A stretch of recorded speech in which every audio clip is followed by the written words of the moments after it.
Hey, good afternoon, guys. It's Jimmy from Primer is Best. And as you can see, it's been raining here in East Tennessee, but it looks like it might be starting to break up a little bit. So I thought I'd tell y'all another story about myself and let y'all see my kind of cool new hat, International Harvester. I got this the other day. I'm still still happy to wear it. Glad to have it. Thought it'd look pretty good on me when I get out and drive the 84 C10 truck, a left turn bill, cause left turn bill's been a farm truck. Thought this would kind of go good with it.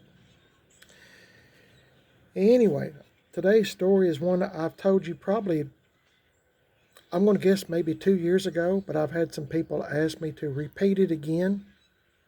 So got me a pillow here. Maybe I can rest my arm and I won't get so tired. But okay, the story I'm going to tell you is probably, like I said, I probably said it 2 years ago, and I guess some people thought it was worth repeating, so I'll try to do that. So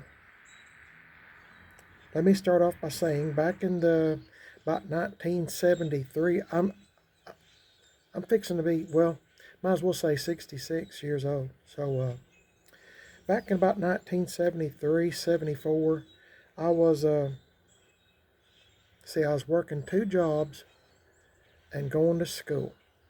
And one of the jobs was working at a clothing store. And, I was a salesperson in the men's department. I was just part time. I was, you know, selling shoes, men's dress shirts, pants, and, everything, socks, everything goes along with stuff like that. And, I was kind of the relief person when other people went to lunch. So every once in a while, you know, I'd work in the shoe department or, something like that. I was just you know, kind of stick him over here kind of kind of guy and fill up, let somebody be in that department. Also, I was a radio disc jockey. Can you believe it? I was a radio disc jockey. And I worked at a little radio station here in town. This is before FM FM stations were just starting to get going, just starting. And in its uh, early stages, I guess, for around this area here in East Tennessee. So I was working at a little AM station and they played top 40 music, bubblegum music, like the Archies, or the Jackson 5 or, let's see, I'm trying to think of some more, Steely Dan, stuff like that. There was some, songs that I really liked, Badfinger, lots of groups that I liked and individuals too, Carpenters, stuff like that. So anyway, I was working one Saturday evening, and I was the only person in the radio station. So I had to do everything myself. So we had a machine. I forgot what you call it. It escapes me, but it would print the news out, all over the world, things that was going on. Uh, Not a teleprompter, but something like that. It you could tell the news anyway. So I was in charge, because I was the only one there, of spinning the records, playing records, 45s, and, doing commercials, telling the news. And, certain times you had to flip a button, and they'd do the newscast would come on, at precisely, you know, on 12s and 6s, you know, per second, at 12 it would come on, like 5 o'clock, 8 o'clock, 8:30, stuff like that. I hope this is making sense. Anyway, in the meantime, in between, there's a list of, you have a paper that tells what commercials to play during the 30-minute, that you're playing records. So I was doing that, and going by the list of the commercials, the sponsors, people that had paid for advertisement. So I was going by the list, and sometimes it'd be a bunch of commercials. Of course, I hate commercials. when I'm listening to the radio. But hey, that's how they stay in business. So I was doing that, playing records, doing the news, and also answering phone requests from people that would phone in. The phone wouldn't ring; there'd be a little light that would start flickering, which meant you had a phone call. So I answered the phone, gave the call letters of the radio station, and I'd try to answer whatever questions they had, or try to play a record, if they wanted to hear a certain record. And you stayed quite busy. And on top of that, the radio station I worked at did not have the records in numerical order or by alphabetical order. So there was like a big old, about the size of that. Let me show you. About the size of that garage door. Sorry, it dropped something. That whole, like the whole garage door, there was a shelf, shelves that was full of 45 records, full of them, you know, and they, if somebody wanted a request, I had to go through them records and find it. See if I could find it. Hopefully I could find it. Well, one evening, I had it's probably about, I don't know, like 6 o'clock in the evening. And, I was still on shift. And had a phone call come in, and this individual, he was a man. He called and said, "I'd like to hear a certain record." He gave me the name of the record, and for the life of me, I can't remember it. But he wanted to hear that record. I said, "Okay." I said, "As soon as I can find it, I'll put it on," which I always did. And he said, "Okay." So I started digging through them records, and I could not find that record. Of course, I kept playing other records, doing my commercials, doing the news. You had to keep everything going. Plus, now I got this job of looking for records, because they had no way of putting the records in or any kind of order where you could just go through a few and find it. So I was doing that, going through trying to find his record, and believe it or not, there was a record store, a store that sold 45s right across the street, and I actually thought about going over there and buying that record if I couldn't find it. But anyway, I never could find it, and I had a stack of records, sitting in the floor, big tall stack, going through records. Never could find it. Well, he called back again, and he said, "How come you haven't played my record yet?" I said, "Well," I said, "I'll be honest with you." I said, "I'm doing the best I can to find it, but," I said, "all the 45 records that we have here at the radio station are all messed up." I said, "They're not in alphabetical order. They're not in numerical order." I said, I said, "I'm having to go through each record that we have on this huge shelf full of 45s. There was hundreds, probably thousands of records." And so I was doing that. And I could tell he was getting aggravated at me. And I told him, I said, "I'm doing the best I can." So he hung up. Well, I was still digging around doing my job at the radio station, playing records, doing commercials. And he called back again, and he said, I could tell he was really mad. And he said, "Why haven't you played my record yet?" And I said, "Sir," I said, "I'm trying to find it the best I can." I said, "Scattered all around me is piles and piles of 45 records, and I'm trying to find it best that I can. But," I said, "I haven't found it yet. When I do," I said, "I'm going to put it on just as quick as I can." So we hung up from that. Well, I don't know, maybe about 30 minutes later or so, he called back again.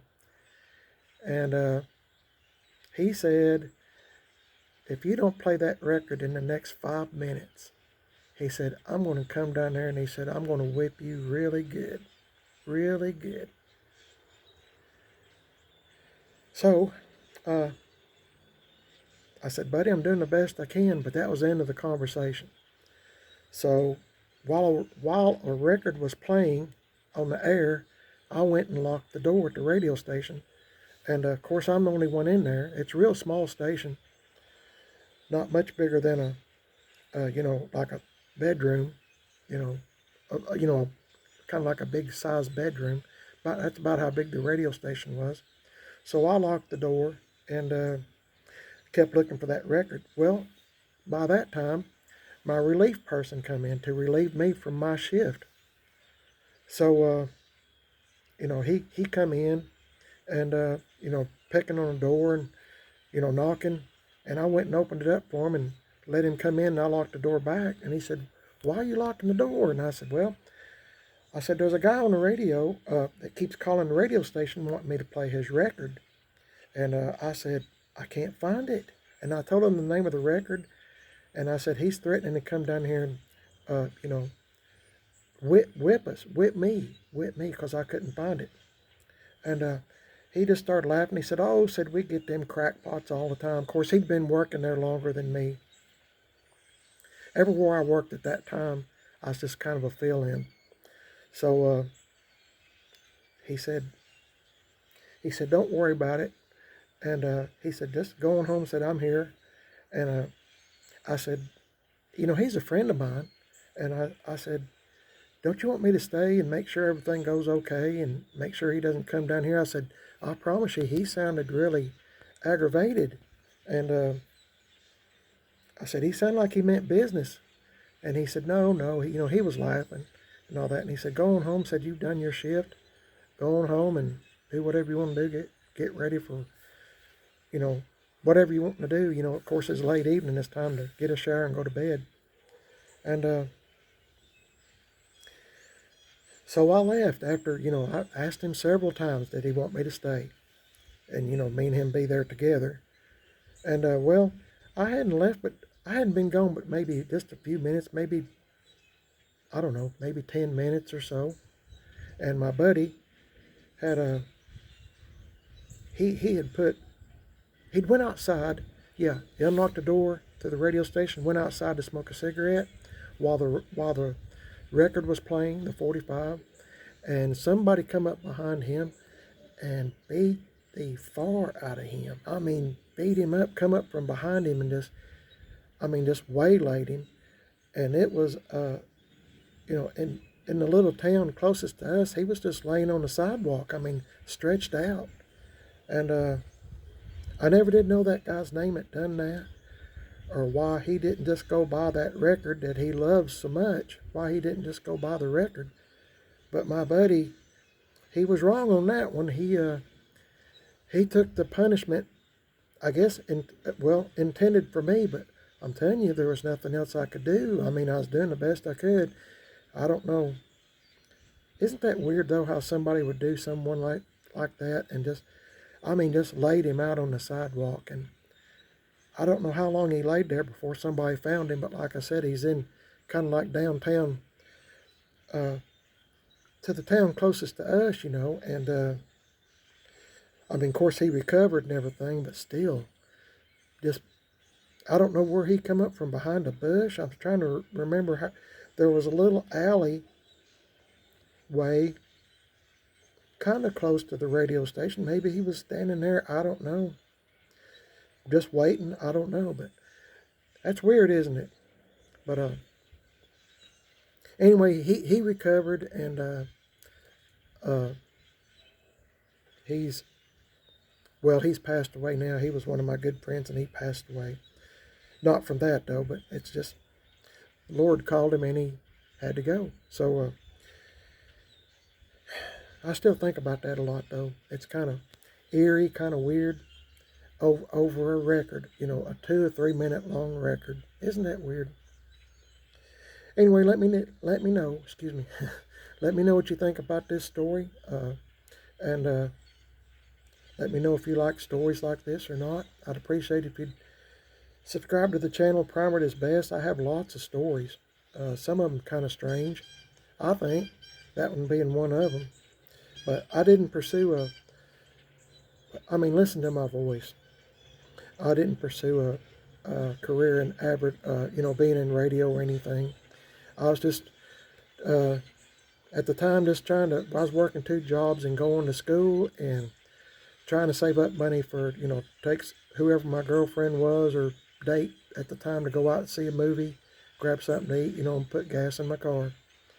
So that's about it. I mean, I wasn't getting rich even working 2 jobs, just barely making ends meet. And that department store I worked at, most of the time I'd find clothes that I liked, and I'd have to give my I'd have to give my paycheck to them for the new pants or the new shirt or whatever, sunglasses, whatever. You know how it is when you're a young person and you don't have much sense. And I can't say that I still got too much sense at this at this age either. But anyway, guys, thanks for watching the video. You're watching Prime It Is Best, and if you'd like to like and subscribe to the channel, I appreciate it. Let me know what you think about these kind of stories. Also, I am on Instagram, Prime It Is Best, and Facebook, Prime It Is Best. I thank you for listening to me, and I hope you enjoy, listening to stories from my life. They're all true. I've got several videos of stories I've told already, so hopefully, if you like this one, you might look at a few of my older videos from a week or two ago, whatever, and listen to another story. Hey, God bless y'all. Thanks for watching. I'm still here. You're still here. And let's meet together again. If you'll subscribe and to Prime It Is Best, we'll meet together again and we'll do something else. God bless y'all. See you later.